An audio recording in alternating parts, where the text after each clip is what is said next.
Good evening, everyone. My name is Chris Williams. I'm a staffer with Congresswoman Sherrill's team. Congresswoman Sherrill is in DC for votes this week. We were hoping to pull her aside for a moment to say hello, but unfortunately that did not come together. Nonetheless, thank you all for joining us this evening for our higher education financial aid webinar.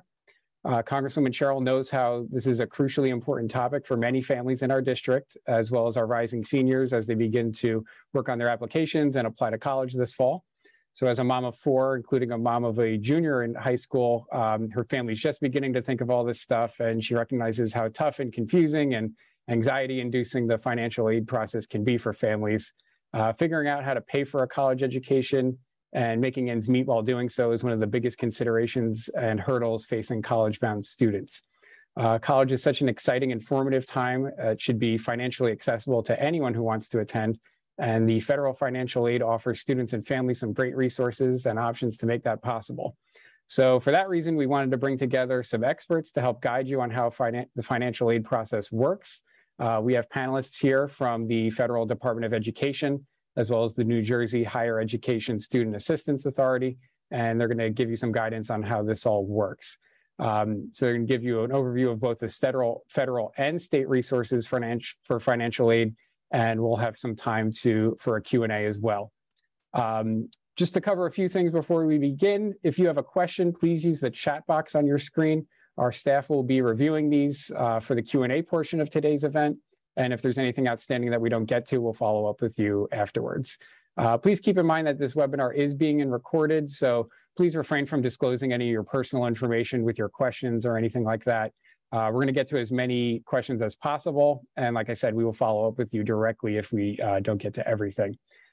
Before you ask, we will share copies of the slides that you'll see here today. I know that's a popular question. We'll send those out along with a recording of the webinar afterwards. So feel free to share this with anyone in your life that's also interested, or if you want to review some of the things that were said, we will share that recording afterwards by email to everyone who registered. So with that, our first panelist today is from the federal U.S. Department of Education. We have Mikie Challenger with us, and she's going to give an overview of how the federal process works. Mikie? Thank you, Chris. Good evening, everyone. Thank you all for joining us on this Tuesday after the holidays. My name is Mikie Challenger. I am an awareness and outreach specialist with the U.S. Department of Education in the Office of Federal Student Aid. And I want to talk to you all about the FAFSA form in financial aid, federal financial aid. As Chris mentioned, another colleague is going to speak about state aid, but it's really important on this platform to have both of us talk about the immense amount of funding that is available to students and families who want to pursue post-secondary education. So let's get started so you guys can get a lot of this really useful information. If you do have any questions, please put them in the chat and we can go over them at the end. Chris, can you see my screen, hopefully? Perfect. Okay. So tonight, I am going to talk to you all about finding financial aid, where to go to look for financial aid, the FAFSA form. You all have heard about the FAFSA form. You want to know a little bit more about it, you've come to the right place. Federal financial aid programs, what are the programs that will assist in paying for educational expenses when you are pursuing college, completing the FAFSA form, and then finally, federal student aid tools and resources. So I'm curious, and we're going to make this interactive for those that are in the chat. Tell me who's on tonight. Are you a parent or are you a student? Please put that in the chat so we can kind of gauge the demographic of who's actually here with us this evening. So when we're talking about financial aid, I always like to say there's 4 pots of money. The federal government, where I work, gives money. The state, who's going to be on a little bit later to talk about state aid. The institution, there's institutional aid, and there are scholarships. So there are 4 pots of money, I like to say, where you can find financial aid to help pay for school. School is not cheap, so it's really important to understand that you can absolutely look for aid in various places to help fund your financial expenses for school. And a lot of times filling out the FAFSA is tied to access to this aid, okay? So this is just another slide that talks about where you can find aid from the government, from the institution. Private organizations also provide funding, scholarships, employers. A lot of times people know about a lot of competitive scholarships. Again, the U.S. Department of Education does not offer scholarships. However, there are an abundance of other entities that do. So the next time you go in Starbucks, you could say, hey, you know, are there scholarships for college? Or even the employer that you work for, they may have funding set aside for students that want to attend school. So it doesn't hurt to always ask them to see. And then the other thing I want you to do and be mindful of is when we're talking about school, some of you may be like, I know exactly where I want to go, but there may be some people on that don't know where they want to go to school. They may want to go to a 4-year school, but they're like, is financial aid available for a community college or 2-year school? Absolutely. Career school, technical school, part-time and online courses. It's really important to understand that for some of you, a 4-year school may seem overwhelming and you may want to start at a 2-year school, and that's absolutely okay. It's really important to weigh your options, even if you want to go to school in state or out of state. If you go to school in state, there's actually a lot of more aid available to you from the state. So there's definitely things to be mindful of, okay? So here are a few myths when we talk about financial aid in the FAFSA form. We're going to talk about that in a second. So they say the form is too hard to fill out. The FAFSA form is the online application you would need to fill out and submit to complete in order to access federal financial aid. And as I mentioned, some other aid available from other entities. Only students with, is the form hard? Let me go back to the myth. The form is a lot easier than ever to fill out. Only students with good grades get financial aid. That is a myth. While you're in high school, your grades are not a factor. Now, when you attend school, you must maintain a certain GPA to receive and keep your eligibility for aid. But your grades are not a factor when applying for financial aid. And then my parents make too much money, so I don't qualify for aid. Well, that's a myth. There's no income cutoff. Everyone qualifies for some form of financial aid. The type of aid you qualify for based on the income is the thing you need to be mindful of. And we'll talk about that. So what is the FAFSA form? It is an acronym. FAFSA stands for the Free Application for Federal Student Aid. It is a free application, and colleges use the information that you put on the FAFSA form to determine your federal student aid eligibility. Many states and colleges also use the data, as I've mentioned earlier, to award their own aid to the student.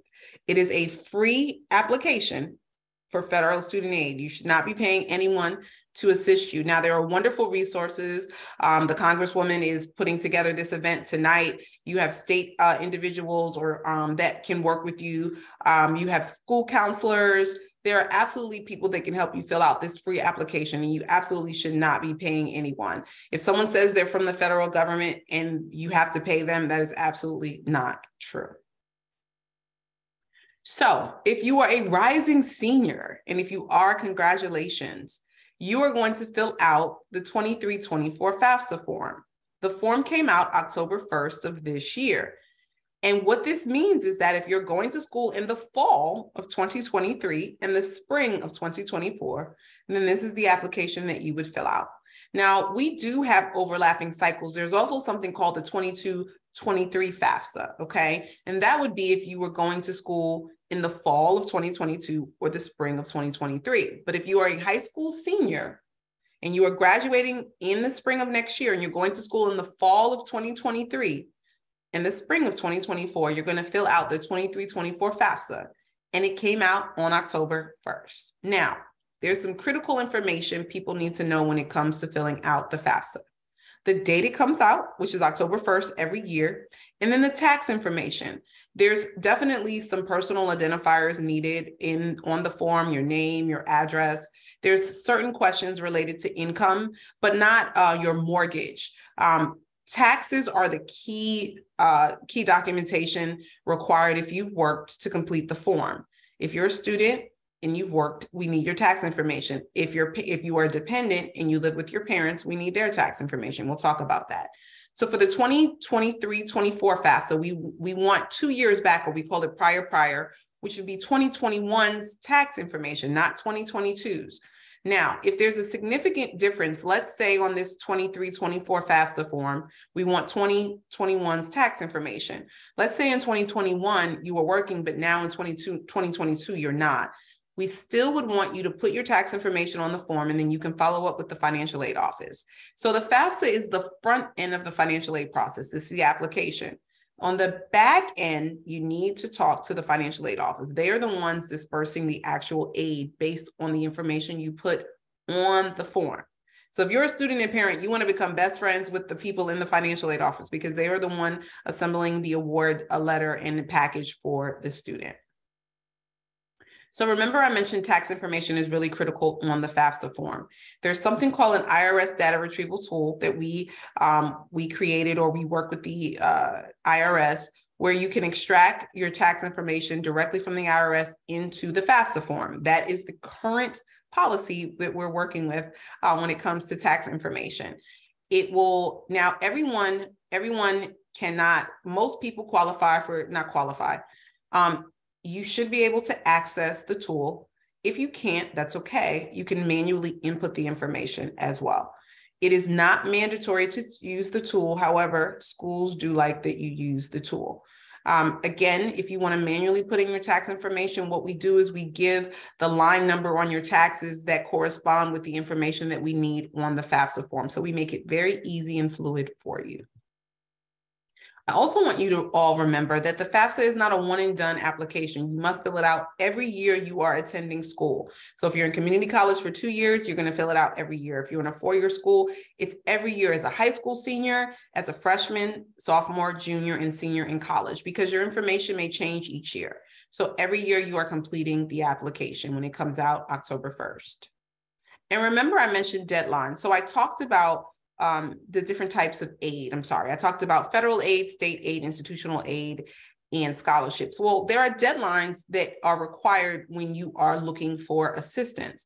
The federal government has an 18-month cycle. It's the 23-24 FAFSA. The state has their own deadline. So there's something called a priority deadline, where if you want to qualify for state aid, and my colleague Andre, who works for the state, will share with you all that information. By that time, you must fill out the FAFSA in order to qualify for state aid. And then the college may have their own deadline, and scholarships absolutely have dates. So you must be mindful that there are different deadlines for different type of aid, okay? So now I've talked to you all about the FAFSA. What is financial aid? We're going to talk a little bit about what the programs are that you can qualify for when you are attending college. So the federal government provides 3 federal financial aid programs: grants, which is free money that does not have to be repaid; loans, which are borrowed money that are an investment that do have to be repaid; and work study, which is earned income, where you can work part-time while in college to pay off your educational expenses. When you complete the FAFSA form, there is a question that says, do you want to be considered for work study? Yes or no? Work study is need-based. It is also first come, first serve. So when you are attending school, and you qualify for work study, it's a pot of money. And once that money is dispersed, it's gone. So you want to make sure that you want to be considered for work study. It is part-time. It can be on campus or off campus. But these are the 3 programs that you can qualify for when you are filling out the FAFSA application. So where do you complete this form? I've talked to you about the programs. I've talked to you about what it stands for, right? The free application for federal student aid. You can complete the form online.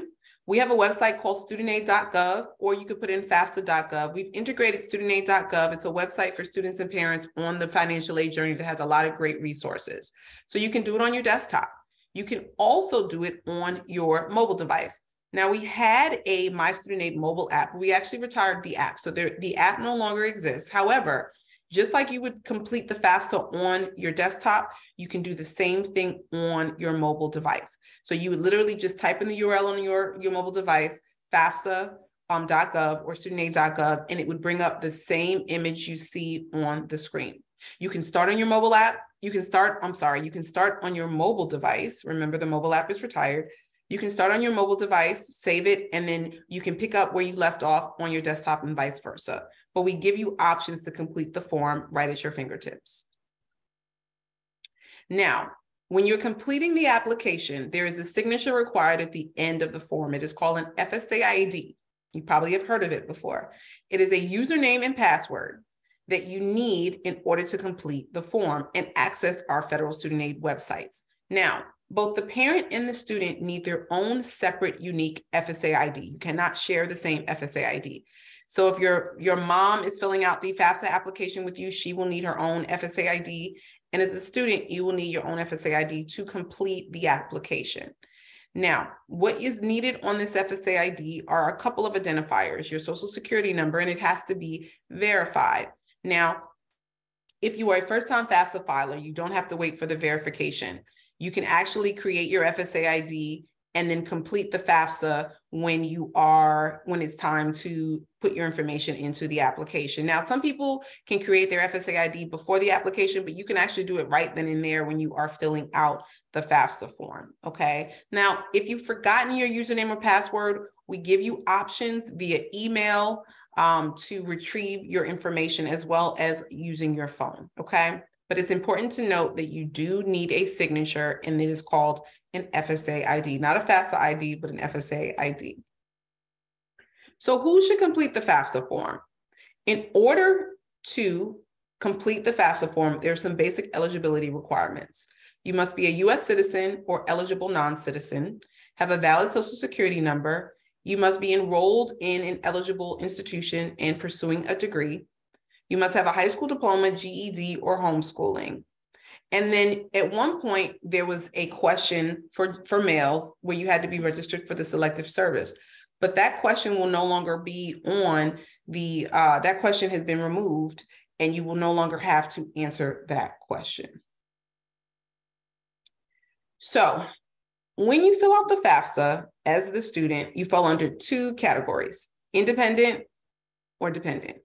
If you are dependent, it means just that. You are dependent on a parent, two parents, mom, dad, mom, dad, or just one, or just mom or just dad. However, if you are considered independent, not dependent, if you fall under one of these categories for FAFSA purposes.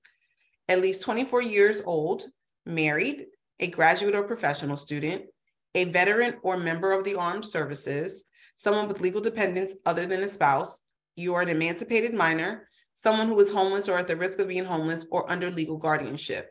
If you fall under any one of these categories, for FAFSA purposes, you are considered independent, which means you do not need to provide parental information.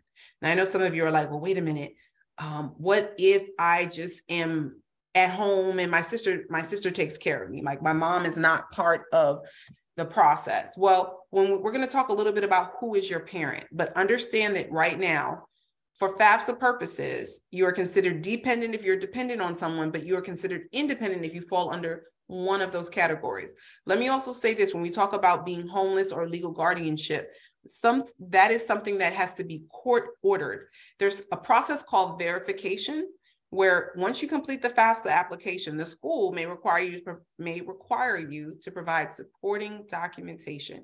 And this supporting documentation can be anything from a letter from a high school counselor. The school will let you know what they need. Because remember I mentioned, if you are independent, it means you don't need to provide parental information.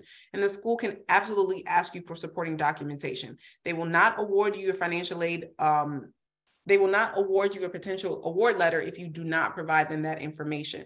So absolutely follow the protocol the school is asking you for requiring documentation.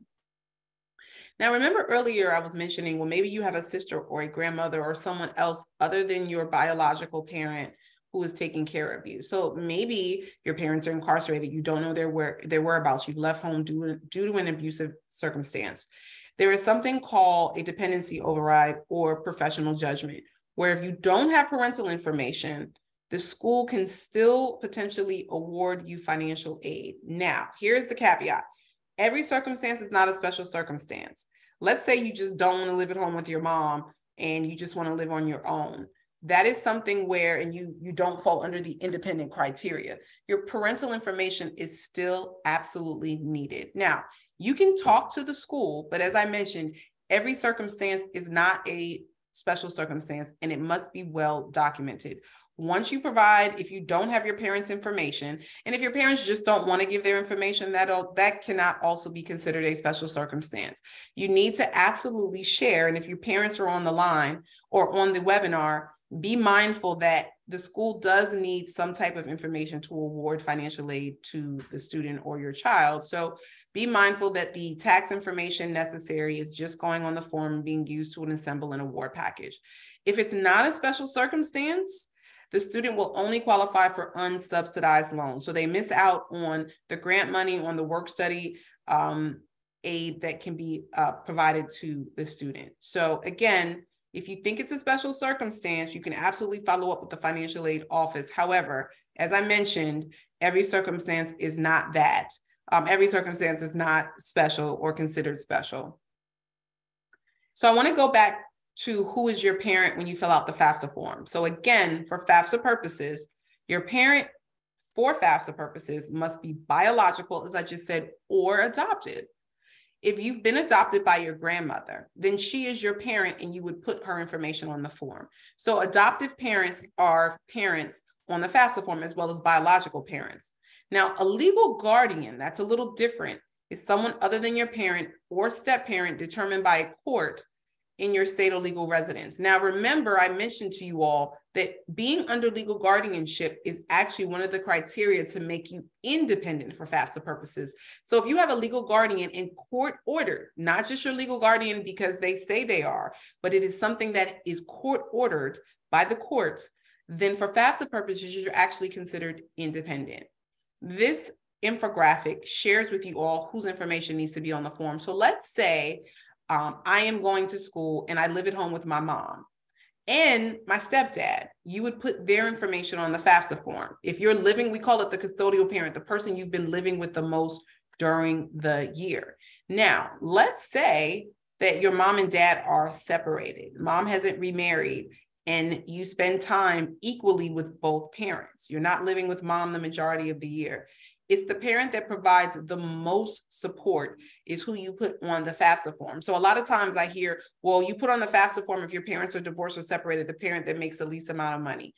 It's really the person you put on the form is the person that's providing the most support, or maybe it's the person who claims you on your taxes. That's not necessarily an indicator of who you put on the FAFSA form, because you could be living with your dad, but mom is paying for books, supplies, clothing. So it is really a decision that if you are splitting time equally between parents that are divorced and separated, again, if you're mom and you're living with mom, the majority of the year has remarried, then you're going to put your step parents' information. But if your parents are divorced or separated, it's the parent that has provided the most support to you. I hope that makes sense. So I went through that pretty quickly. I want to share with you all some federal student aid tools and resources, because as I mentioned, when you're going through this process, you want to absolutely make sure you have all the relevant information to start this process and complete it, okay? So studentaid.gov is our website where you can look for information regarding financial aid in the financial aid journey. As the parent, we have a location where you can, if you have specific questions as a parent, what is the FAFSA form? What is loan forgiveness? You all have heard about loan forgiveness and loan repayment. What is an FSA ID? There's a lot of great information on the website.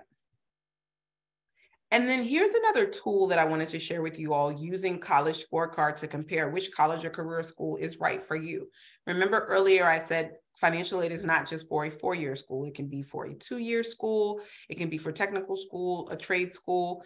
Figuring out which school is right for you. College Scorecard is a great resource that you all should check out. And then we have a few social media channels. We have a Facebook page, we have LinkedIn, we have Instagram, we have YouTube videos, and we tweet a lot about a lot of this information. So the FAFSA came out October 1st, and a lot of people still have questions. I neglected to mention, and I want to just share very quickly while I have this on, that when you are filling out the FAFSA form, you can put up to 10 schools on one application, okay? So you can put up to 10 schools. So I'm going to very quickly share, I didn't have it on the slide, what the process is once you've completed the FAFSA. So you're going to complete the FAFSA, you're going to sign with an FSA ID. After you do that, the information is sent over from Federal Student Aid to the school with something called an ICER. The school will review the information and assemble an award package. Once you've completed your FAFSA, I want you all to remember this. You want to look for a confirmation page, okay? That's first and foremost. confirmation page saying you've successfully completed the FAFSA. If you provided an email address, in 3 to 5 days, you'll get something called a SAR. It's a SAR, it's a student aid report. On that student aid report, it will break down something called an EFC, which has been hot and heavy in the news. It's called an expected family contribution. For right now and for this cycle, that is what you will get. It is an index number that the school will use to determine how much aid you will get. So if your EFC is 20,000 or 2,000, that's not the monetary amount, that's actually the number. And then the school will look at that and then determine. If you have an EFC of 0, that EFC is for individuals who have the most need. So that person will more than likely have access to a large amount of financial aid at that particular school. If you have not heard back from the school after you've completed your FAFSA, so let's say you've completed your FAFSA Monday of this week, I would give it a week or two. Check your emails first and foremost. If you don't have anything, you can follow up with the financial aid office. A lot of people don't follow up with the school and they don't even realize that maybe they haven't even completed the FAFSA form. So you want to follow up with the school. Also, let's say you have an 11th or 12th school on the FAFSA application that you want to fill out, that you want to add. You can, once you've submitted the form, remember I said you can put up to 10 schools, you can go into the application, remove one of the first 10 and then put in an 11th school or 12th school, and it won't erase the existing information. You can also make corrections to your application. So no worries if there is something on there incorrect once you go through. But we also like to tell people in the FAFSA form, when you're going through it, we give you an opportunity right before you submit to review all your information. So please be mindful to review the information so that you don't necessarily have to make corrections and go back. Now, let me also say this. A lot of times people ask, well, if I make corrections, will that impact the amount of aid you get? It could, which is why you want to absolutely make sure that you try to, at the first time, put down as much correct information as possible. We also have a 1-800 number. You can see that in the bottom left-hand side. It's 1-800-4-FED-AID, 1-800-433-3243, Monday through Friday and Saturday and Sunday, to answer questions about the form in case you have them. And then very quickly, Federal Student Aid Estimator is an estimate of what your federal student aid may be, what you may receive. It's a great tool. We had something called FAFSA Forecaster, and we replaced it with a Federal Student Aid Estimator. So you can absolutely use this tool to kind of gauge what type of eligibility or the estimate of aid you might get. It's an estimate. Please remember that it is an estimate. Okay, so I know I said a lot. I'm gonna stop sharing and I'll turn it back over to Chris. Thank you, Maisha. So Maisha actually has another one of these tonight, so we are going to let her hop off, but she promised to do a little Q&A with us first. So we have a few questions in the chat box, and if anyone else, or in the Q&A box, I should say, and if anyone else has any questions that they think of while she's still with us, feel free to put those in there.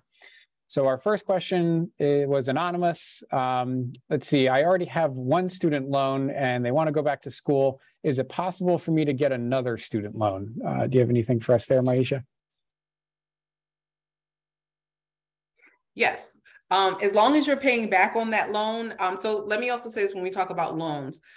When you're in school, you can pay interest on your loan. There's subsidized and unsubsidized loans. So there's something called a Parent Plus loan where a parent takes out a loan on behalf of the student. There's something called a subsidized loan where the interest is being paid by the government, and then an unsubsidized loan where you're responsible for the interest. Unsubsidized loans is based on, subsidized loans are based on need, and unsubsidized loans are based on the cost of attendance. So if you are taking out a loan, as long as you're paying it back, or if it's in deferment, you can absolutely still take out another loan. You don't want your loans to go into default. If your loans go into default, then trying to take out additional financial aid will be very difficult, or you won't be able to at all. Okay, great. Our next question, their niece is about to go to an out-of-state university costing $30,000 a year. The expected family contribution was around $9,000, yet she was only offered about $3,500 in a direct subsidized loan and $2,000 in a direct unsubsidized loan. They thought there would be more money available in federal loans. Do you have any insight here, Maisha, or anything that is being left on the table, or anything like that?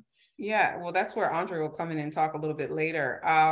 Out of state is usually a lot. The cost is a little bit higher, right? So this is where we also mentioned putting down a few different schools on the FAFSA, because you're going to get a different amount of aid from different schools that you put on the form.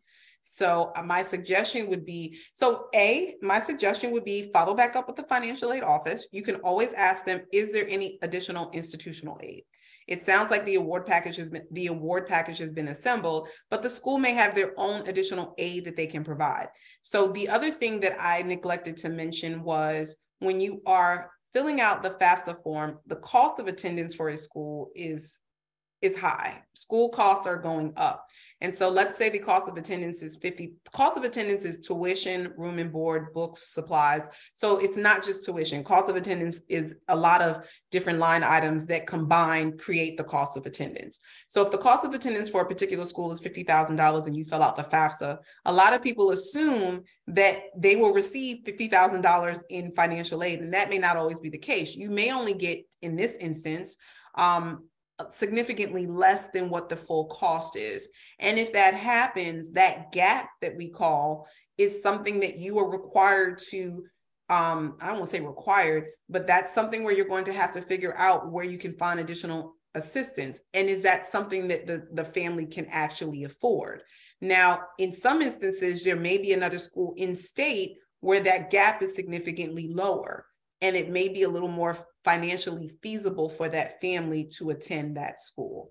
And that's a decision that the family has to make. So what I can say about this particular scenario is, you can absolutely follow up with the financial aid office at that school, but if there is still a gap and that is not something that you can afford, then you may want to look at some in-state options, or apply to some other schools to see if their financial aid package is able to cover close to the full cost. Yeah, that's hard. I think a lot of people are like, I didn't get enough money. But the reality is that the FAFSA, financial aid, is assistance. It's supposed to help. If it covers the full cost of attendance, that's awesome. But if it doesn't, then you have to look for other means of assistance through scholarships, through other aid, in order to fill that gap of assistance still needed to attend the school. Great, thank you. That was helpful. Next, which student aid would be best for single moms with a low income? Is there anything out there that are particularly suited for a family like that? So single parents, shout out to single parents. It is definitely difficult out there. You would just fill out the form. What the formula does with the FAFSA is it will look at your circumstance. So it'll ask about household size. It'll ask about how many people are attending college. It'll ask, there are certain financial questions about child support provided, child support received. It'll look at your income. So if you haven't worked. So the other thing is tax information. If you haven't filed taxes, there's an option that will ask. Remember, I mentioned that you must put tax information. So it'll be like, not going to file, will file, already filed. So the FAFSA will look at all the information and create an award package based on need. Remember, I mentioned that if it is we say low income, and again, there's no income cutoff, but if there's a low income, there's no threshold that if you make less than, you're going to get, the full cost of attendance covered by your financial aid. But the school will look at everything: your household size, who's going to school, and your income, your tax information, and then assess the award package. So always apply. I think a lot of people are nervous because they're like, I just don't want loans. Every situation is going to be different. Loans are an investment. We like to say, only take out what you need. I'm not going to sit here and say take out loans for every school. But if the school only provides loans and there's no free money, you're not getting grants, you're not getting any scholarships or any institutional money, it's something to discuss. I mean, as parents, some parents are fine with taking out loans for their child. Some parents will take out a Parent Plus loan where you take the loan out on behalf of the child. It's based on credit. The parent pays that back, not the student. So, that's something that can be an option. So that's why I say absolutely apply to more than one school, because what one school gives, another school may give more or less, and vice versa. So definitely weigh your options and follow back up with the financial aid office for more money if there is some. Great, thank you. Our next question comes from Gottfried. He's wondering, Does this information apply to grad school as well as undergrad? Is it the same process? Great question. So it is the same process for grad school. For grad school, subsidized loans are available. Unsubsidized loans. Subsidized loans used to be available. They are no longer. Andre is like shaking his head. I got excited. Subsidized loans used to be available for graduate students. Now it is only unsubsidized loans. So loans are really the only prerequisite. I feel like I'm missing something for the most part when it comes to grad school. So you can still absolutely fill out the FAFSA application. I went to grad school and I took out loans. That's the only thing that I qualified for. And then you pay them back. There is a deferment period. Let me also say that quickly about loans. I know a lot of you have heard about student loan forgiveness and debt relief. When you do take out federal loans, there is a grace period that you are provided once you complete school, 6 to 9 months, I believe. And then after that, you can enter into a repayment plan. If you are in public service, there is something called public service loan forgiveness, where after 120 payments, the remaining balance is forgiven. So again, definitely be mindful, but yes, you can absolutely take out loans for grad school. Great. Our next question comes from James. I understand that you said the federal government does not provide scholarships, but it does provide grants. Could you just clarify what kind of grants are available and how you might qualify? Great. So how you qualify for grant money is by filling out the application, right? So scholarships sometimes have their own separate application. The FAFSA will give you access. So there's something called the Pell Grant. We call it the Bedrock Grant. Those are for individuals who have the most need. There's something called FSEOG, the Federal Supplemental Educational Opportunity Grant. There's the Afghanistan, and then there's the Iraq-Afghanistan Service Grant. And I'm forgetting one more right now because it's late. So there are 4 grants that you can apply for. There are 4 grants that based on what you put on the form. So the way that the form works is once you complete the application, based on your information, the school determines what you qualify for. You don't. Okay. So it's that, but in order to access that information, you have to fill out the FAFSA form. So complete the form and then you will know what type of grants you are eligible for. Okay, and we have one more question for you before we'll let you go. We have a divorced family who's splitting their expenses 50-50 for their children. Yes. Any clarity on who they should put down on the FAFSA form? Oh, that's always a tricky one. I knew the last one would be tough. So if they split their time equally, I gave that scenario earlier. If the parents, so the standard that you start with is the custodial parent. And when we say custodial parent, it's the parent you're living with the most during that year. So let's say I'm the student and I'm living with mom. I'm living with mom 7 out of the 12 months of the year at the time I'm actually completing the application. Then I'm going to put mom. But if let's say it's 6 and 6, let's say I'm spending time with mom 6 and which sounds like this scenario. This is where the parents, and if there are any, I don't know if there are any high school counselors on, because, and Andre can probably speak to this as well, it's who's providing the most support, and that's determined, the parents have to determine that. Now, someone says who makes the least amount of money. That's really not what you should be using for the FAFSA form. Who claims you on your taxes is not necessarily an indicator. If you are the person providing the most support and you claim the child on your taxes, then that's what you would put. But people claim children on their taxes for different reasons. So it's really important to understand that as parents, if you are splitting time equally, then you all need to determine which parent is providing the most support, and then that's who you would put. And the most support could be, like I mentioned, you might be living with mom, but dad is paying for clothes, books. We don't have a formula. I wish we had a formula that you could put in and say, this is the parent to put, but both parents can sit there and decide collectively which parent is providing the most support if they're splitting time equally, and put that parent on the form. Great. I hope that was helpful. And Mikie, we can't thank you enough for joining us. This was some great information. Again, we'll make sure we share the slides with everybody. And if there's anything we didn't get to, feel free to follow up with our office, and we can connect with Mikie offline and get you an answer. But thank you, Mikie. We'll let you go and hope you have a great night. Thank you so much. You guys are in great hands with Andre. So what's up next, okay? Thanks, Mikie. Nice to see you. Thanks. So next we have Andre Maglione. He's with the New Jersey Higher Education Student Assistance Authority. Andre, it's really good to see you, and thank you for joining us. The floor is yours. Great. So I guess you have the presentation here you can flip over to, Chris? Yes, give me a second. Great. So as we get started, I just want to obviously thank Congresswoman Sherrill for having me. Chris, again, each year seems like it's been a few years now. And Mikie, it's always great to hear and see Mikie. Very good, and welcome everybody. I'm so glad you spent the time with us tonight to go over this very important information. Financial is so important. My background, I work for New Jersey Higher Education Student Assistance Authority. I've been there for about 18 and a half years or so. Prior to that, for about 20 years prior to, probably 22 years prior to that, I've been a director of financial aid, working on campus, in charge of bursar, financial aid, some registrar duties, some admission stuff over the years. So I'm here to help you guys out to make sure you hopefully demystify this whole process. Mikie has done a great job from the U.S. Department of Education, and I'll come in as the state person to go through all the state stuff.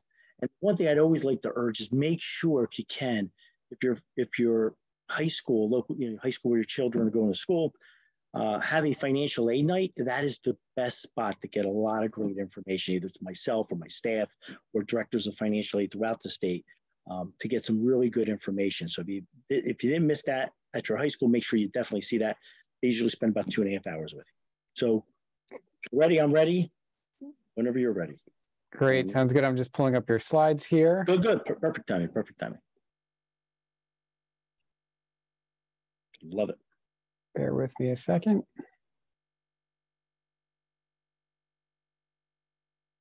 Okay, whenever you're ready. Okay, so yeah, thank you. So yeah, we're going to go through the 2023-24 financial aid. I call it demystifying the whole process. I'm going to clean up my screen here. I think there's a got it here. So yep, good. So again, Andre Maglione, and the state of New Jersey, it's New Jersey Higher Ed. We've been around since 1959. If you go to the next slide, great. So we've been around since 1959. Our mission obviously is a state office. I mean, we provide resources, materials, financial aid. I have probably the greatest job in the world is in most cases, try to give away as much free money as possible. The state gives out well over $500 million a year in state aid. So we have a lot of programs. We provide publications on our website, which I'll go through a little bit, but like Going to College in New Jersey is a magazine, highlights all our schools in New Jersey, the process for financial aid, a lot of stuff Mikie covered, and of course, all your state financial aid stuff. We have a state financial aid booklet, covers federal, state and federal programs. So you have your federal Pell, Mikie covered, federal SEOG, which Mikie mentioned, Federal Perkins, Federal Work Study, TAG, Tuition Aid Grant, EOF, CC, so much stuff. And of course, is the Financial Aid Dictionary, the Student Loan Guide, the 8 steps on how to apply for both federal and state aid, and a lot of resources and tools. So we're here to help you for free, never a cost. We're a state entity. We'll get into going with the next slide here, slide number 3, I so call. Just want to go over a little survey results. Came in from one of our national publication we received, but students believe that college is a path to opportunities, right? 81% of students believe that it's a better way for the better opportunities. In the long run, a better, higher paying job, right? But look at the second part of the survey. However, families are stressed out about education financing. Of course, that's why you're here today, right? So 81% of those. So they do find it very stressful. So I'm hoping today, between Mikie going through the federal FAFSA and then all the state stuff, we're hoping we're going to demystify that process a little bit for you. Okay, next slide. All right, so number one thing, the thing that's, I put 2 kids through college, and thankfully they both went 4 years and done, not 6-year plan, but that could happen. But they went and received their undergrad degree in 4 years each. College savings was a tremendous assistance to making college the most affordable it could be. I mean, obviously their grades, any merit-based awards they got helped as well. But with the college savings plan, a 529 college savings plan, those investments grow tax-free, right? Tax deferred, tax-free. You're not with, if they're used for college expenses, any college expenses, you could just deduct, pull that money out and pay those and pay no taxes on those funds. Okay, cover textbooks, supplies, equipment, all the stuff that's required for higher education, housing, anything that's contracted by the school. I think I can click. Great. So here we have an NJ Best, a college savings plan at the state of New Jersey, fund we've had for many, many years. There's a lot of benefits here, right? There's an NJ Best scholarship if your children decide to go to school in New Jersey. There's a scholarship that's attached to it. So if you invest a certain amount of money over a certain amount of years, we can give you up to a $3,000 scholarship. Matching grants. So if you don't have a plan and you want to have a plan that some younger children are going to go to college and your income is below a certain threshold, you can get a $750 match to your starting of a new NJ Best plan. And of course, we now have New Jersey state tax incentives, okay? So you can see here, I have a nice slide on it. You can get some actually deductions from your New Jersey state taxes for having a New Jersey NJ Best college savings plan. So I just want to highlight that. That was a fantastic tool to make college more affordable. Yes, I had to put money in, but over 18 years or 17 and a half years, that money grew. Even though it's ups and downs in the market, it still grew and provided me almost with a whole full year of college, to help pay for. So to me, that was like a free grant. So it's a great program. Next, we have some tools we have. So we have a website. I give you the link here. Chris Williams will be providing this to you, and you have the link. You'll be able to go out to our website. You'll be able to see some great tools here. How to create an FSA ID. You'll both have a form, a downloadable form in PDF. You have a YouTube video and all that kind of good stuff. Steps on how to apply for federal and state aid. You have a single page. You have a video. Some of my staff create that. You have FAFSA completion instructions. Or avoid common FAFSA mistakes. I know Mikie went through some of them, but you have a form there you can download. And we have a New Jersey management system. So once you complete a FAFSA, the state of New Jersey receives that information because you're a New Jersey resident, and we then provide you with the information for New Jersey state financial aid in this system for each one of our students. Financial aid information, session flyer, and all that kind of good stuff. So in the next slide, you'll see that we have some events coming up. So if you haven't completed a FAFSA yet, and you want some instructions, you can see in the next slide, the next event we have. So December the 14th at 6 p.m., one of my staff or myself will be doing the FAFSA virtual. It's a virtual event, and there's a link to that event where you'll just go to meeting, and you'll be able to connect and we'll go through the entire FAFSA form with you, line by line, scenario by scenario, answer questions, and get you up to date on how to complete the FAFSA, and maybe even get it completed that night. In addition to that, which I'll talk about in a little bit in another slide, is we also have a New Jersey alternative financial aid application. It's a workshop as well. It's done the day after, December the 15th, but this is a special application for those students who are not eligible to complete a FAFSA. They're not US citizens or eligible non-citizens. They are undocumented or DACA students, and they've attended a New Jersey high school for 3 years. They've graduated from New Jersey high school. Their parents provide and pay taxes or contribute complete tax returns, and then they would be able to go ahead and complete an application for state aid only. So there's a webinar just for that will be conducted on December the 15th. And I'll talk a little bit more about that and how to get that application. Next slide. Hey, Andre, I'm just going to try to fix something with our slides here. If you give me 1 second here. Go ahead.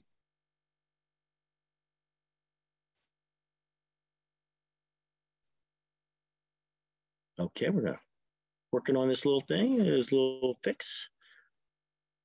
I can see what's happening.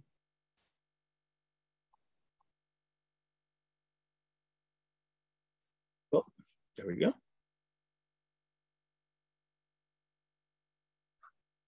Sorry, hang on.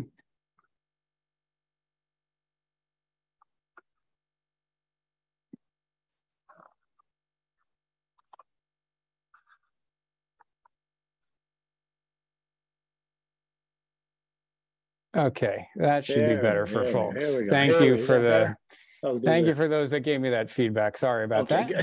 Good. All right, so here we go. So I think we were right here. Right here. Next slide. On this next one, we will have. Next slide. Okay, so got these virtual events coming up, so I don't want to miss out on that. The Congresswoman would be, and staff will be sending out the PowerPoint. You'll see the link there. You'll be able to go to our page at HESA.org/pages FAFSA. You'll be able to see this information, click out there and get this information so you can get a FAFSA workshop completed. Next slide.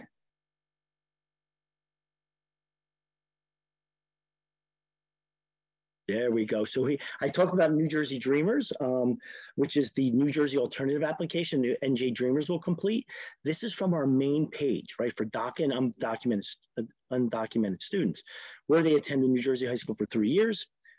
They graduate from the high school or get a GED in New Jersey. So this is an application for them. In many cases, they don't have a social security number. They don't, not able to complete a FAFSA, we reject it. So this is an alternative way to do that. We call it New Jersey Alternative Application. And you'll get to it from www.hesaa.org, our main page. So I just want to point that out for those students maybe undocumented. Next slide. So here we go. So here's why we do all this FAFSA application, right? So we want to get this application in. Here's all your state aid. So Mikie talked to you about the federal Pell Grant, the federal SCOG, the federal work study, the federal direct student loans, right? The federal Parent Plus loan I heard her mention as well. Well, the state of New Jersey, as you can see here, has programs as well. And some very exciting programs that I got to talk to you about because some of them are brand new. And they just, some have just been introduced the last couple of years and some's brand new this fall semester. So I'm very excited, to talk about the two at the bottom. But the full-time tag tuition aid grant is our need-based grant from the state of New Jersey. It is the largest provider, we are the largest provider of state aid per student in the nation. So students could receive, again, like I said, it's need-based. So when they complete the FAFSA comes to us at the state of New Jersey because you're New Jersey residents. We will load it into the NJ FAM system. And for every New Jersey college that you list, we will list if you're eligible for New Jersey state grant aid. So we'll automatically determine the full-time tag grant award. And again, it will range from $1,280 to $13,590. We have part-time tag for community colleges only. So you go part-time, you could go to a community college. We get anywhere from $320 to $1,097. That's a need-based program, okay? And it's been around for a while in the 70s. This is my overall favorite program, and I just wish we had a bigger program for this, EOF, Educational Opportunity Fund. It's not the money of $2,750. It's all the college's services that they provide to these students accepted into the EOF program, okay? So you get, just early, you get in early, you're in there in the summer program, you get to start off on the right foot. They give you a lot of great guidance. I urge, anyone who meet the requirements for the EOF program, you can do a Google search for New Jersey Education Opportunity Fund or EOF program. You'll go to the other state website, Office of the Secretary, where they actually handle the program, and you'll see all the requirements for being eligible for that EOF program. Now, every school in the state of New Jersey has an EOF program, okay? So it's just important to take a look at the requirements, see if you would be eligible for it, and make sure each school would have their own application at the EOF office. And usually they're online, they make it easy. So those students who think that they're eligible for EOF, complete the FAFSA. If you think you're eligible for EOF, make sure you complete the EOF application online at the school and get that submitted as quickly as possible. NJ Stars, the top 15% of the high school junior class or senior class, if you're in that group, you're eligible for tuition only, free tuition only at your local community college, okay? So either one of the years at the end of your junior year or at the end of the senior year, you make it into the top 15%, you'll be eligible for this free tuition only for NJ Stars at our local community college. So you may have heard of that before. That's been around a while. Usually, Stars program, we have a lot of students participating in this program. We really like the program. It does help out a great deal, especially for those families who don't receive the federal free Pell Grant for need-based or the free TAG program. This NJ Stars program isn't a need-based, it's based on the top 15%, so of your junior or senior class. So it's a great program to, they get the first 2 years covered for tuition.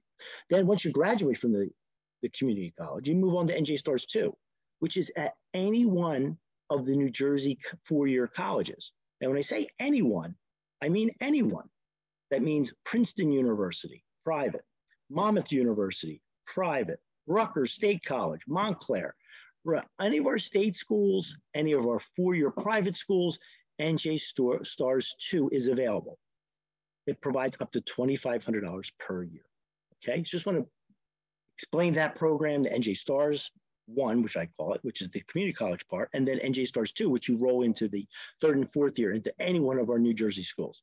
And then, of course, if you're an NJ Star, you're top 15%, but if you also make the top 5% and in certain cities within the state, you'll get a bonus of up to $1,000 for the year, $500 per semester. So if you're top 5% of your high school graduating class or junior year, and you're from a certain city, I'll just name a few real quick. You know, there's Trenton, Newark, Patterson. You know, throughout the state, there's high need areas. And this Governor's Urban Scholarship is a great way to reward those students in the top 5%. You get that little bonus. Now, NJ gives for women and minorities, you get up to $2,000 for any of the building trades, like electrical, plumbing, carpentry, any of those programs taught at any of our vocational schools. NJ Gives is available for $2,000 per year to help out for any of those building trade schools, maybe solar panel installation and some of those other items. So now, at the bottom, I have these two great programs. I have a drum roll would be great. It's the Community College Opportunity Grant. You may have heard it as CCOG, not my favorite, but CCOG, okay? And basically what happens is this program, after all other free programs, you know, the need-based programs, so if you're eligible for a little bit of Pell Grant, a little bit of TAG Grant, if anything's left over in tuition and fees for CCOG, the Community College Opportunity Grant, and your income's between 0 AGI and 65,000, I call Tier 1, you would get 100% covered cost of tuition and fees at the community college, okay? Then, just say, for example, your AGI is $65,001 to $80,000, you get it, be a 50% reduction in your tuition and fees, okay? So that's how that new program is. It's been around for maybe a couple years now, maybe 4 semesters, 5 semesters. It's a great program. It's a great way to help those families who are not fully need eligible, but perhaps have a $9,000 EFC that's calculated from the FAFSA, where they may not be eligible for, and they're definitely not eligible for any federal Pell Grant. But if we take a look at the adjusted gross income, they may be eligible for, guess what? Free tuition and fees at our local community college. Now, the next one is when you go into your third or fourth year, and that income adjusted gross is still between 0 and 65,000, you would have free tuition and fees at any of our 4-year state institutions, not our privates, our state institutions. Stockton, Ramapo, Montclair, William Patterson, TCNJ, Rutgers, Rowan, any of those state institutions where that program would then automatically make you eligible for, because your adjusted gross income is between 0 and 65,000. Tier 2 is 65,001 to 80,000. I call Tier 2 is, well, you'll pay a discounted net price of no more than $7,500 for tuition and fees per year. That is brand new for this semester that students are in school now. So I have students now in their 3rd year, 4th year, who never received any tuition aid grant, didn't receive any federal Pell Grant. Maybe they got student loans. Well, guess what? Garden State Guarantee kicked in because their adjusted gross income was between 0 and 65,000. I call Tier 1, where they would get free now tuition and fees. In the past, they would have to borrow for that. Okay, so this is a fantastic program. It's part of the state's program to really make college more affordable for those families that are just really in between there, just kind of missing out on getting some need-based aid, where these new programs will come in and swipe in and gobble up some of that tuition fee cost and make college a lot more affordable. Next slide, Ken. So NJ Financial Aid results, I just want to talk about this real quick. The state of New Jersey, transparency. It is imperative that this award processing is transparent, that all colleges that you apply to within the state of New Jersey provide you with the exact same document to demonstrate what your total cost is, what your total free need-based and scholarship-based aid is. So anything you don't have to pay back, I'll call that the box. And then if you do the math, what is your net cost? So you got your total cost, what it's going to cost to go to that college, all the free aid, scholarships, grants, all free. You do not have to repay them. They'll do the math for you and say, this is the net cost to go to this college per year. And of course, if it's 4 years and your income stays the same, it should stay exactly the same. And then after that, they'll talk about federal work study that can be used for paying your college students who work on campus, get a paycheck and deposit and pay the school monthly, the bill they may have, or just use the federal work study themselves. But then they have other costs. So if there's other costs there that you have to cover, there is the federal direct student loan that Mikie talked about, where you have the subsidized portion and the unsubsidized portion added up, first year freshman, $5,500 maximum. So they'll be able to insert there if you needed money still to pay that remaining balance.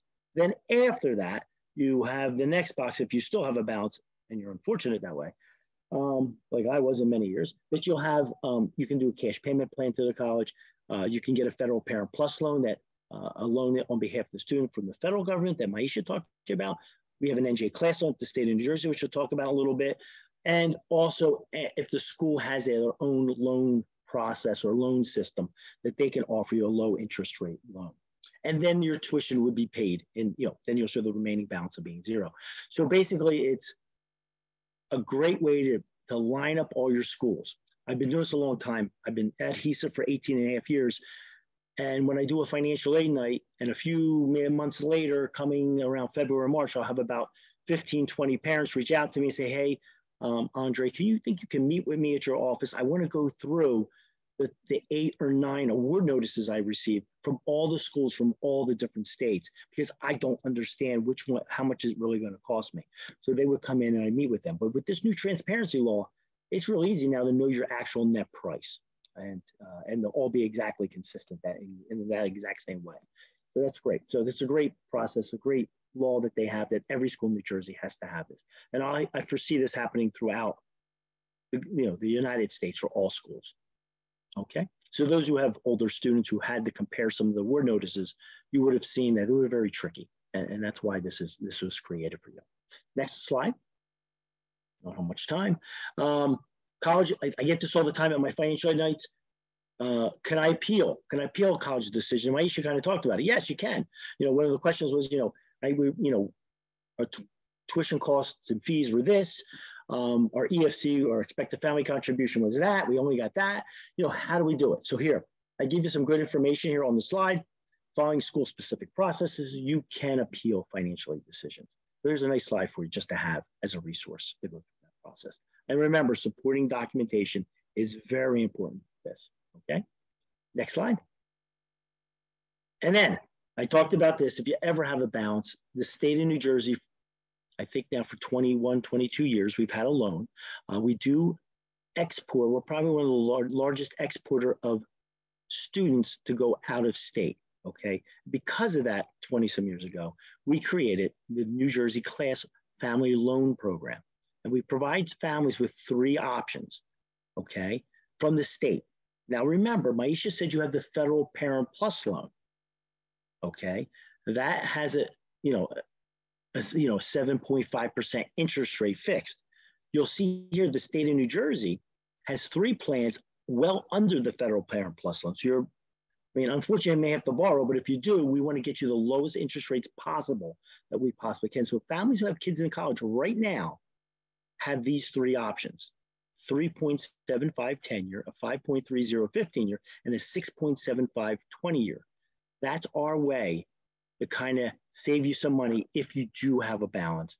And there's a way if we can save you. And our job is obviously to make sure that we come under the Federal Parent Plus loan program to see if we can provide you with these lower rates. And we have some really nice tax incentives now based on interest. I mean, we've had the interest paid. If you pay any interest on any of these federal student loans or our loans, you get to write that off on your federal tax return. But now the state of New Jersey, if you have an NJ class loan, if you make any principal payments towards it, you'll get to write that off on your New Jersey state tax return.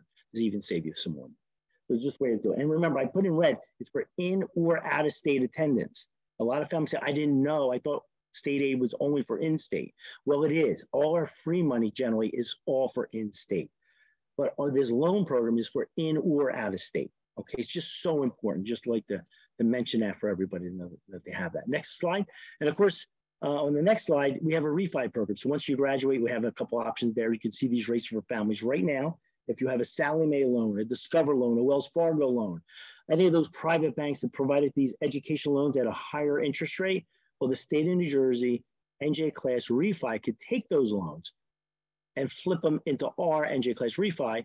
And hopefully, if they're 7, 8, 13%, which I just had a parent had 11.5% Sallie Mae loan that they're going to flip over. I'm sure they did it yesterday to one of these lower rates. Okay. And all we require is a 720 or higher credit score for the lowest rate and a score of 670 to 719 for the little higher rate, a 10 or 15-year program. So we have a lot of great options for you here. Zero fees. You know, we even get you can get an ACH discount of 0.25% if you choose to off those rates that we display. So this is a great program, the Refi Plus program. Next slide. We're almost wrapping up here. So here's some private. A big question I always get is, you know, where do we find private scholarships? Guess what? Because I get that a lot of my financial aid nights, I went out and put together a whole bunch of different links here in the presentation. So you can, you know, maybe for scholarships for books or whatever it may be, there's different scholarships for that. bigfuture.collegeboard.org, pay for college or scholarship search. There's FastWeb. There's a lot of different stuff here that you're more than welcome to use and utilize off this slide. So yeah, so please make sure you get those scholarships. They are private scholarships. Coca-Cola, Chubb Corporation, you know, whatever they may be across the country, they'll be there for you. And they, of course, they have, you know, they work specific demographic information and GPAs, and you have to write an essay and all that kind of good stuff. But here's some great tools for you to use. Next slide. We wrap it up. I think. Thank you very much. So guess what? You always have me to contact. Okay. So you want to grab a screenshot of this. I know the slides will be out there to you. My name's Andre Maglione. I've been a director of financial aid for over 20 years. Worked at New Jersey Higher Education, just helping students get as much money as they possibly can to go to college, to make college affordable and attainable, right? Make that degree attainable at a very lower cost. So you guys are more than welcome to reach out to me at any time, and it's all for free. Our website is HESA.org. That's our main page. There's njgrants.org, which is just our free money. And then we have, if you typed in njclass.org, you have just our loan money. So if you knew that you weren't eligible for any need-based aid, then you can also go to njclass.org if you want to research that. If you need us, reach us at outreach@hesa.org, or you guys got me directly at amaglione@hesaa.org. It's my direct number. So please, thank you very much. And if you have any questions, I am here to fire away at every financial aid question you could possibly, I think, ask. Thank you. Thanks, Andre. Thanks, Chris. Thank you very much. That was great. Yeah, let's get to some questions here. I think we got a few more minutes. So let's see. How does HESA convert the EFC to the NJEI? Are they independent because the HESA online calculation form is independent of parents' assets and concentrate more on student assets? Well, it depends. Yeah. So the EFC, the expected family contribution, is a national calculation. So when I say national, it means like no matter what school you go to in the United States, your EFC is your EFC. So if it's a community college or a four-year institution, USC or UCLA or Boston University, that EFC is the same they use everywhere. And that's a national calculation, right? They use that, and Congress determines that calculation every year for both dependents and independent students. Well, we're specific only to the state of New Jersey. So we have our own calculation that is more detailed or more broken down for just our state, and it will make an NJEI, New Jersey Eligibility Index. And yes, we will weigh things differently than the federal government will to come up with our New Jersey Eligibility Index, trying to be the as fair as we possibly can in this calculation. And just so you know, there's a calculation for dependent students as well as independent students. And those two calculations obviously will have to be different than the federal for just our New Jersey residents. I hope that helps. Great. So we got a couple questions on how the FAFSA process interacts with this with the state resources. So we have one person who received an SAR for their federal FAFSA and wants to know if they have to fill out another for New Jersey aid. And we have someone else who is wondering if FAFSA applies for all the state programs as well. Yeah, so this is great. So many years ago, we used to have a separate application. That is no longer the case. You no longer have to put a New Jersey school first on the FAFSA. You could put Boston University first, Georgetown first, and then put 9 New Jersey schools after that. As long as there's a New Jersey school there, the state of New Jersey, once you receive your FAFSA, it will load within usually about 2 to 3, 4 days, depending on holidays and weekends. It will load into our New Jersey financial aid management system called NJFAMS.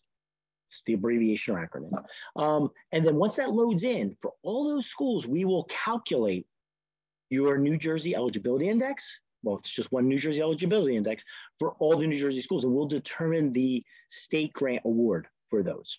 So that's how that would work. So there's not a separate application. All you'd have to do is, once you submit the FAFSA successfully, maybe wait 2 or 3 days, then go to our NJFAM system, create a username and password for the student, because I've had a few cases where mom has created an account for her, but she wasn't going to school. So you have to create it for the student.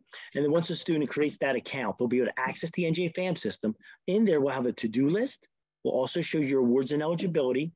And in addition to that, we also have other scholarship opportunities to apply to. Some of the ones I talked about today, and there's some others within that other scholarship information. There's just a short menu, to-do list, some other scholarship stuff, some of the notifications we send. Of course, the awards and eligibility is the key to see what you're eligible for each New Jersey school. Now, I noticed one of the questions early on, which I think Mikie addressed, was, they had a EFC of about 9,000. The child was going to go out of state to a state school. And I just had this probably about, 12 days ago or so, where a mom had called in and asked me about this and said, why is it that we only get a federal direct student loan? I said, well, because one, you chose an out-of-state school, and it was a state school, so they don't have the resources they would have at some of the other schools, and you're kind of bypassing all the state free money. In this case, if the student would have selected one of our New Jersey state schools, for example, they have a 4-year school. They even have the equivalent of the CCOG at some of those state schools. So they can get free tuition and fees at those schools because their adjusted gross income is between those tiers. And you'll get to see just about all of that within our system at NJFAMS. So that's the important thing. So it's not a separate application, just a separate login. I just want to give you a lot of detail on that program because it's important that students access that. Thanks for that question. Thank you, Andre. And our next question comes from Renee. Her income is variable. Her income in 2022 could go down in 2023, and she wants to know how she would ensure her maximum aid. Could you just speak to a little bit about if your family income could vary year to year? Yes. So let's say, for example, now I'm going to make an assumption that that child was looking to go to school in 24-25, so fall of 24. If that's the case, filling out the FAFSA for 24-25 year, you would use the 2022 income, okay? Now, you have to submit it with the correct 2022 income first. And once that's done and submitted the FAFSA the correct way with the required 2022 income, each college has a process in the financial aid office called a special circumstance process. And in that special circumstance process, there's a form you fill out and documentation is required. And you're going to explain the situation of what had happened that the income had decreased. Was it termination of a job or death or disability? I mean, anything, there's obviously a lot of reasons for this, that an income could go lower. And it's just important that the student, once they submit it correctly with the 2022, they're going to then go to the school's financial aid website to do the special circumstance review, collect all the documentation needed, send it into the school, and then the school will go ahead. And if it's granted and they can see that, yes, this is a very good reason, the reasons why it's allowed by federal law, they'll go in and make a correction to the income on the FAFSA to remove the 22 and school have to do it and put into 2023. And it's called a professional judgment. They have a special way in that will allow that to happen. So if that helps, and that'll help you ensure the maximum amount of aid because the school would have gone through the process and granted that ability.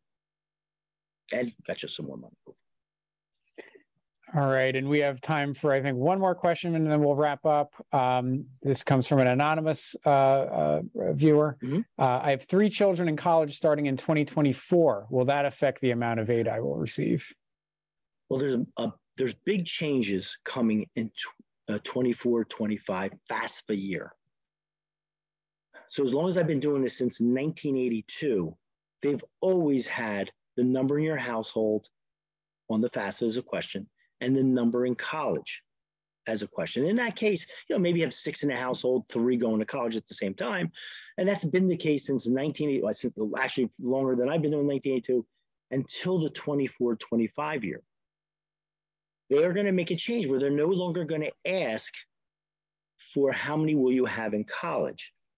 And the question is, what will Congress do with the formula to adapt for that? And I can only speculate because I haven't really seen the formula, because we don't know for 24, 25 that they're working on that. How would they adjust for this? Is it just the number in the household? And maybe that's how they'll adjust for that, but we don't know that yet. But in the past, so if you're doing the FAFSA for 23, 24, it will ask how many in college, and the FAFSA will get adjusted. So an example of that is when I had 2 kids in college at the same time.